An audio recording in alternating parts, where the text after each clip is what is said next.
Praise the Lord. May 23వ తేదీ 2025. ఈరోజు దేవుని వాగ్దానము. తన దాసుడైన మోషే ద్వారా ఆయన చేసిన శుభ వాగ్దానములలో ఒక్కటైనను తప్పిపోయినది కాదు. రాజులు మొదటి గ్రంథము 8వ అధ్యాయం 56వ వచనం. ఈ వాక్యం ద్వారా మనం తెలుసుకోవాల్సిన విషయం ఏంటంటే, మన దేవునికి ఉన్న గొప్ప లక్షణాలలో ఒకటేంటో తెలుసా? వాగ్దానాలు చేసి వాటిని నెరవేర్చడం.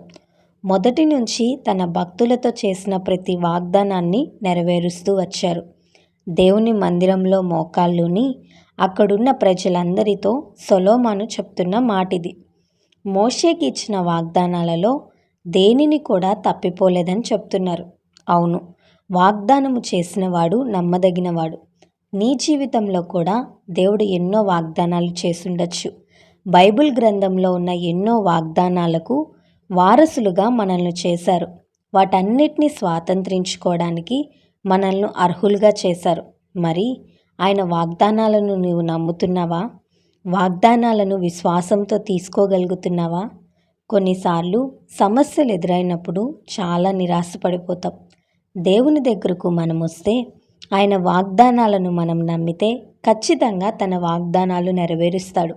ఇప్పుడే చేయి ప్రభువా, వెంటనే ఆ వాగ్దానాన్ని నెరవేర్చు ప్రభువా అని దేవునిని కూడా శోధిస్తూ ఉంటాం.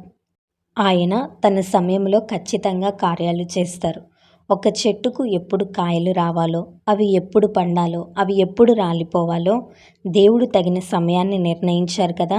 అందుకే తగిన సమయమందు మిమ్మును హెచ్చించినట్లు ఆయన బలిష్టమైన చేతి కింద దీన మనస్కులయుండుడని పేతురు రాసిన మొదటి పత్రికలో మనం చూస్తాం. నీవు దీన మనస్సుతో, ఓర్పుతో, సహనముతో దేవుని కార్యాల కొరకు కనిపెట్టడం నేర్చుకో. ఖచ్చితంగా దేవుడు నీ జీవితంలో కార్యం చేస్తాడు. ఈ వాగ్దానం దేవుడు మనందరి జీవితంలో నెరవేర్చునుగాక. ఆమేన్. ఈ వీడియో మీకు దీవెనకరంగా, ఆశీర్వాదకరంగా అనిపించినట్లయితే లైక్ చేయండి, షేర్ చేయండి, కామెంట్ చేయండి, సబ్స్క్రైబ్ చేసుకోండి. మీ ప్రార్థన అవసరతలను మాకు కామెంట్ రూపంలో తెలపండి. మీ కొరకు తప్పక ప్రార్థిస్తాం. God bless you.